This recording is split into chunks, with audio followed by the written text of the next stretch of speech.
আমি একটু অবাক হয়ে যাচ্ছি যে হেফাজতের তরফ থেকে কিংবা ভিকটিমদের তরফ থেকে এখনো 2013 সালের শাপলা গণহত্যার জন্য যে মাস্টার মাইন্ড ছিল সেই দানব ফ্যাসিস্ট শেখ হাসিনার বিরুদ্ধে মামলা দায়ের করা হয় নাই।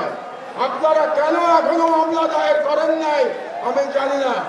আমি মনে করি শাপলা চত্বরে যারা গণহত্যার শিকার হয়েছে তাদের প্রত্যেকে শেখ হাসিনার বিরুদ্ধে গণহত্যার মামলা দায়ের করতে হবে, এটাই এক নম্বর দাবি।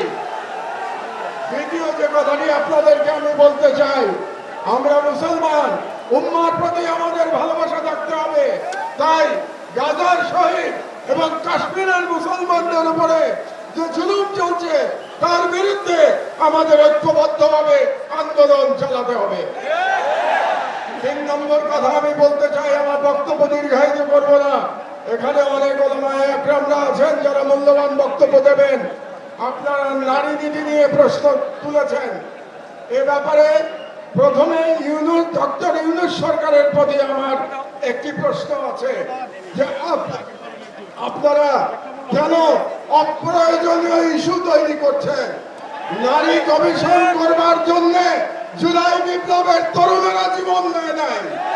তারা জীবন দিয়েছিল বাংলাদেশকে ফ্যাসিবাদ মুক্ত করবার জন্য, বাংলাদেশ থেকে ভারতীয় আগ্রাসনবাদ মুক্ত করবার জন্য। কাজেই আপনারা সরকারে বসেছেন যাতে করে বাংলাদেশে আর ফ্যাসিবাদ ফিরে আসতে না পারে। আপনাদের দায়িত্ব শুধুমাত্র সেই সংস্কারগুলি করা যে সংস্কারের মাধ্যমে বাংলাদেশে ফ্যাসিবাদের পুনরুত্থানের পথ আমরা বন্ধ করতে পারবো।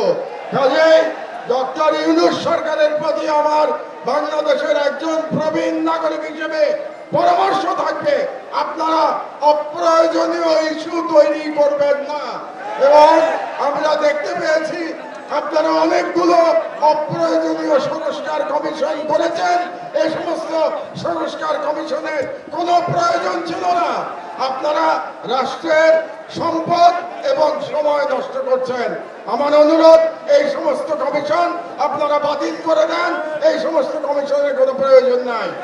আর আলেম ওলামাদের কাছে আমার নিবেদন, আপনারা নারী নীতি নিয়ে লড়াই করতে গিয়ে বৃহত্তর লড়াই থেকে সরে যাবেন না।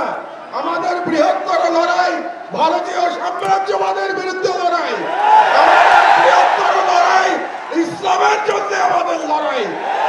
আপনারা যদি নারী নীতির মতো একটা ইস্যু দিয়ে আন্দোলন করেন তাহলে আমাদের যে বৃহত্তর আন্দোলন এটা ক্ষতিগ্রস্ত হবে। কাজেই নারী নীতির অবশ্যই আপনারা প্রতিবাদ করবেন, কিন্তু তার মানে এই না যে আমরা মূল লড়াই থেকে সরে যাব। মূল লড়াই থেকে আমাদের সরে যাওয়া যাবে না। এই জন্যে আপনাদের কাছে আমার আহ্বান, আপনারা ঐক্যবদ্ধ থাকবেন। আমি বিশ্বাস করি বাংলাদেশের আলেম সমাজ যদি ঐক্যবদ্ধ থাকে তাহলে বাংলাদেশের স্বাধীনতা কেউ ছিনিয়ে নিতে পারবে না।